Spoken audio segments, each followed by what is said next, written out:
Hello everyone, welcome back to our channel.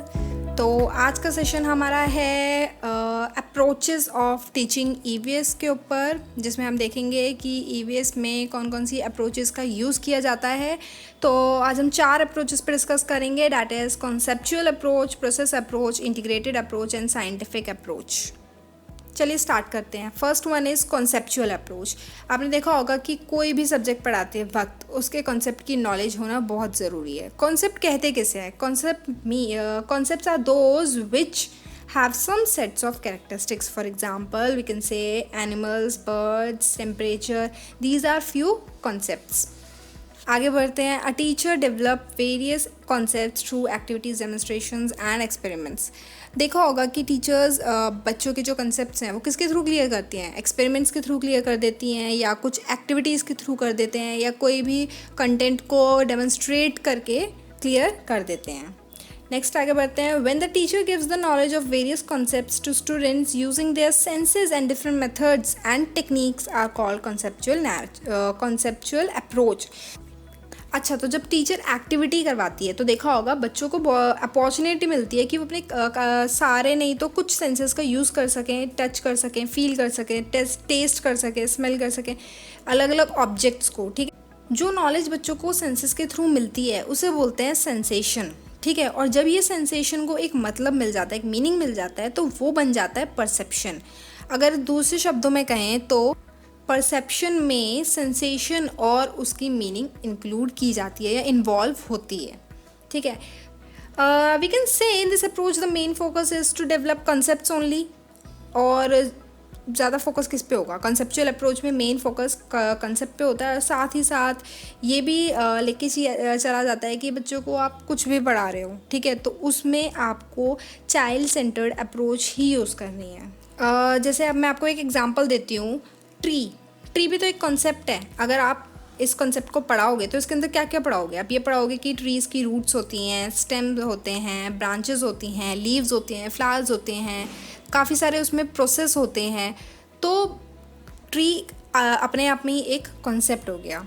अगर एक और एग्जांपल की बात की जाए तो बर्ड भी एक कॉन्सेप्ट है, जिसमें हम ये पढ़ सकते हैं कि बर्ड्स के पास विंग्स होते हैं, फेदर्स होते हैं। ठीक है, और बहुत सारे कॉन्सेप्ट्स हैं। ठीक है, फॉर एग्जांपल मैंने आपको स्टार्टिंग में बता दिया था एनिमल्स, बर्ड्स, हाउस, वेट, और we can say length, volume, temperature. तो बहुत सारे कॉन्सेप्ट्स हैं जिसके बारे में बच्चों को पढ़ाया जा सकता है। नेक्स्ट हम बात करते हैं प्रोसेस अप्रोच की। प्रोसेस अप्रोच में कुछ प्रोसेस स्किल्स होती हैं, जैसे कि observation, classification, measuring, prediction, formulating और हाइपोथेसिस। अगर हम बात करें ऑब्जर्वेशन की, ऑब्जर्वेशन एक फंडामेंटल प्रोसेस स्किल है ईवीएस में, और साथ ही साथ इसमें 5 सेंसेस का यूज़ करके नॉलेज को या फिर इंफॉर्मेशन को गैदर किया जाता है। इसमें हम ये भी कह सकते हैं कि ऑब्जर्वेशन जो होता है ना, वो हमें एक प्रैक्टिकल नॉलेज देता है। हमारे आसपास जो भी जितनी भी चीज़ें हैं उनकी एक प्रैक्टिकल नॉलेज वो हमें प्रोवाइड कराता है, और साथ ही साथ हमारे लिए ये मेंटल डेवलपमेंट में हेल्पफुल होता है।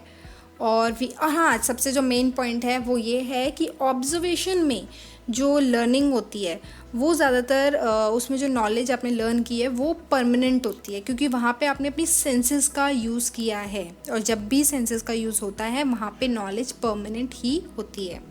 ऑब्जर्वेशन में ना मैं आपको बता देती हूँ, 2 तरीके से और होता है कि आप उसमें क्वालिटेटिव ऑब्जर्वेशन भी कर सकते हो और क्वांटिटेटिव ऑब्जर्वेशन भी कर सकते हो। क्वालिटेटिव ऑब्जर्वेशन में क्या होता है, जैसे कि फॉर एग्जांपल शुगर। ठीक है, इसमें आप बताओगे, आप इसमें क्वालिटी देखोगे ना उसकी कि शुगर जो है वो वाइट होती है, ठीक है, हर टेस्ट में कैसी होती है, स्वीट होती है। या किसी और का एग्जांपल लेते हैं, पैरेट। ठीक है, पैरेट का कलर कैसा होता है, ग्रीन होता है, उसके फेदर्स होते हैं जो कि बहुत सॉफ्ट होते हैं। तो ये क्वालिटी वाला हो गया, क्वालिटेटिव ऑब्जर्वेशन। अगर बात करें क्वांटिटेटिव की, ठीक है, क्वांटिटेटिव में क्या होता है कि आप उस चीज़ की क्वांटिटी बताते हो। ठीक है, फॉर एग्जांपल कुछ लीव्स को आप मेजर कर रहे हो, ठीक है, कि उनका वेट कितना है, तो वहाँ पे आप क्वांटिटी बताओगे। ऑब्जर्वेशन करने के लिए बच्चों को बहुत सारी अपॉर्चुनिटीज़ प्रोवाइड कराई जानी चाहिए, ताकि वो इंडिपेंडेंट होकर ऑब्जर्व करें। ठीक है, और साथ ही साथ कुछ गाइडलाइंस प्रोवाइड करानी चाहिए कि ऑब्जर्वेशन कैसे किया जाता है।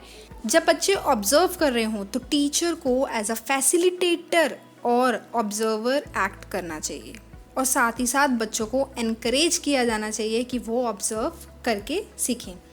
नेक्स्ट है क्लासिफिकेशन। क्लासिफिकेशन में हम ये कह सकते हैं कि कोई भी चीज़ को, ऑब्जेक्ट्स को, इवेंट्स को, किसी भी चीज़ को जब हम ग्रुपिंग कर देते हैं, ठीक है, कोई और ग्रुपिंग किसी वजह से करते हैं, जैसे कि आपने देखा होगा आपकी अलमीरा में आपने अगर अपने कपड़े रखे हुए हैं, ठीक है, तो आपने एक सेट बना के अलग रखा होगा कि हाँ बाहर जाने वाले ये हैं, घर में पहनने वाले ये हैं, वेडिंग पार्टीज़ के लिए ये हैं, तो सबके एक सेट बना के आपने उनको अलग अलग ग्रुपिंग की हुई है। तो क्लासिफिकेशन उसको ही कहते हैं जब हम कोई कॉमन कैरेक्टरिस्टिक्स या कॉमन फीचर्स के ऊपर उनको किसी भी चीज़ को, इवेंट्स को, ऑब्जेक्ट्स को, किसी भी चीज़ को ग्रुपिंग कर देते हैं। और जो ग्रुपिंग होती है वो किसी भी चीज़ पे हो सकती है, कलर पे हो सकती है, शेप पे हो सकती है, साइज़ पे हो सकती है, हाइट पे हो सकती है, टेस्ट पे, लिविंग, नॉन लिविंग, किसी भी चीज़ पे ग्रुपिंग क्लासिफिकेशन किया जा सकता है। अगर बात करें प्रिडिक्शन की, तो प्रिडिक्शन में क्या होता है, प्रिडिक्शन का मतलब क्या होता है? प्रिडिक्शन का मतलब होता है जो फ्यूचर में कोई भी इवेंट जो होने वाला है वो पहले से ही फोरकास्ट कर देना, पहले से ही उस चीज़ को बता देना। और कैसे बताओगे? यूं ही थोड़ी है कि कल बारिश होगी आपने बोल दिया, नहीं, कुछ एविडेंस होते हैं, ठीक है, कुछ प्रूफ्स के बेसिस पे आप फ्यूचर इवेंट को बता दो, ठीक है, उसे बोलते हैं प्रिडिक्शन। अगर सिंपल वर्ड्स में कहें तो हम ये भी कह सकते हैं कि जो हमने ऑब्जर्व किया है, ठीक है, हम अपने ऑब्जर्वेशन के बेसिस पे फ्यूचर में क्या होने वाला है उसको बता दें, तो वो भी एक तरह से प्रिडिक्शन ही है। जो प्रिडिक्शन है ना वो हाइपोथेसिस पे भी किया जाता है। हाइपोथेसिस किसे कहते हैं? हाइपोथेसिस का मतलब होता है टेंटेटिव सॉल्यूशन, और वी कैन से कुछ अजम्पशंस बनाए जाते हैं जिनको टेस्ट किया जाता है, और उसी को ही हाइपोथेसिस कहते हैं। अगर वो अजम्पशंस या वो टेंटेटिव सॉल्यूशंस टेस्ट करने के बाद सही रिजल्ट्स देते हैं तो वहाँ पे प्रिडिक्शन किया जाता है। फॉर एग्ज़ाम्पल, जैसे आप देखा होगा आप कभी कभार बाहर निकलो तो देखोगे कि अरे आज तो बादल बहुत हो रहे हैं, तो आपने वो ऑब्जर्व किया कि बादल बहुत हो रहे हैं, धूप नहीं निकल रही है इतनी, तो वहाँ पे आप क्या करते हो? प्रेडिक्ट कर लेते हो कि आज बारिश होने वाली है या शायद बारिश होगी, तो आपने क्लाउड्स को देखते ही प्रेडिक्ट कर लिया, तो वहाँ पे आपने ऑब्जर्व किया, ठीक है, उसके बेसिस पे ही आपने हाइपोथेसिस बनाई, ठीक है, उसके बाद अपना प्रेडिक्शन किया। अब प्रोसेस अप्रोच देख लेते हैं। The main objective of the teacher is to acquaint students with different process with the help of process skills. This is called process approach. इसमें अगर मैं एग्जांपल लूँ तो कह सकते हैं कि जैसे आपने एज अ टीचर बच्चों को वर्क असाइन किया है कि किसी भी ऑब्जेक्ट का, ठीक है, कोई भी चीज़ का बच्चों को वेट मेजर करना है, टेम्परेचर मेजर करना है, लेंथ मेजर करनी है या कुछ भी मेजर करना है, तो वहाँ पे बच्चे क्या करेंगे? प्रोसेस स्किल्स का यूज़ करेंगे। बच्चे process skills, different process skills का यहाँ पे यूज़ कर सकेंगे। नेक्स्ट हम बात करते हैं इंटीग्रेटेड अप्रोच की। इंटीग्रेटेड अप्रोच में दो अप्रोच को इंटीग्रेट किया जाता है, that is conceptual approach and process approach. इसमें एग्जाम्पल मैं आपको दे देती हूँ, जैसे कि वेट, ठीक है, वेट अपने आप में ये कॉन्सेप्ट है, लेकिन जब हम वेट को मेजर करना सिखाएंगे तो वहाँ पे वो एक प्रोसेस हो जाएगा। तो दोनों को हम एक ही उसमें पढ़ाएंगे तो वहाँ पे इंटीग्रेटेड अप्रोच कहा जाता है, या इंटीग्रेटेड अप्रोच वहाँ पे यूज़ की जाती है। नेक्स्ट है साइंटिफिक अप्रोच। साइंटिफिक अप्रोच क्या होता है? साइंटिफिक अप्रोच को हम साइंटिफिक मेथड भी कहते हैं। ये एक सिस्टमैटिक मेथड होता है। बेसिकली देखा जाए तो ये एक प्रॉब्लम सॉल्विंग मेथड होता है। इसके कुछ स्टेप्स होते हैं, that is first sensing the problem, defining the problem, collecting relevant data, formulation of hypothesis, evaluation and generalizing solution। तो पहला देखते हैं स्टेप क्या है, sensing the problem. Sensing the problem में क्या होगा, जो टीचर है वो एक ऐसी सिचुएशन प्रोवाइड कराएगी जहाँ पे बच्चों को अपॉर्चुनिटी मिलेगी कि वो खुद से प्रॉब्लम को सेंस करे और साथ ही साथ अपने इंटरेस्ट के अकॉर्डिंग प्रॉब्लम को सेलेक्ट करे। नेक्स्ट है defining the problem. Defining the problem में क्या होगा, बच्चों ने प्रॉब्लम तो सेलेक्ट कर ली लेकिन बच्चों को प्रॉब्लम के बारे में कुछ ज़्यादा नहीं पता, तो वहाँ पे टीचर का रोल होगा कि उस प्रॉब्लम को अच्छे से बच्चों को डिफाइन करे ताकि बच्चा उस प्रॉब्लम को ठीक से समझ सके। नेक्स्ट पॉइंट है कलेक्टिंग रेलेवेंट डेटा, और we can say collecting relevant information. जब आपने प्रॉब्लम सेलेक्ट कर ली, प्रॉब्लम डिफाइन भी कर ली, तो अब उससे रिलेटेड जो बच्चा है वो उससे रिलेटेड इन्फॉर्मेशन को कलेक्ट करेगा, ठीक है। उसमें बच्चा जो भी एक्टिविटी कर रहा है, ठीक है, उसके थ्रू अपनी इन्फॉर्मेशन कलेक्ट करेगा कलेक्ट करने के बाद क्या करेगा वो, formulation of hypothesis. Formulation of hypothesis में क्या होगा, एक टेंटेटिव सॉल्यूशन बनाएगा उस प्रॉब्लम का, कि अगर ये प्रॉब्लम है तो हम ये कर सकते हैं, इसका ये सॉल्यूशन निकल सकता है। तो वहाँ पे बच्चा क्या करेगा, वहाँ पे बच्चा एक टेंटेटिव सॉल्यूशन बनाएगा।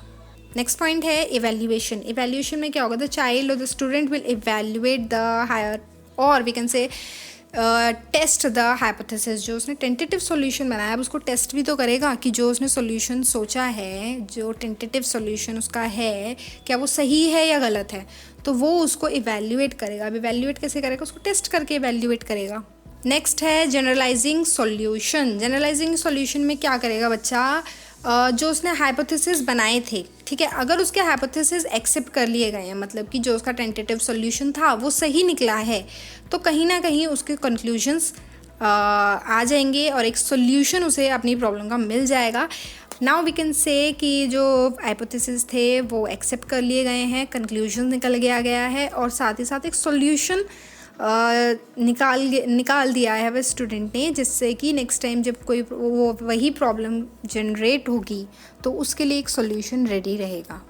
तो आज का हम सेशन यहाँ पे एंड करते हैं। आई होप आपको समझ में आया हो। अगर आपको कोई भी क्वेरी हो तो आप कमेंट बॉक्स में कमेंट करके पूछ सकते हैं।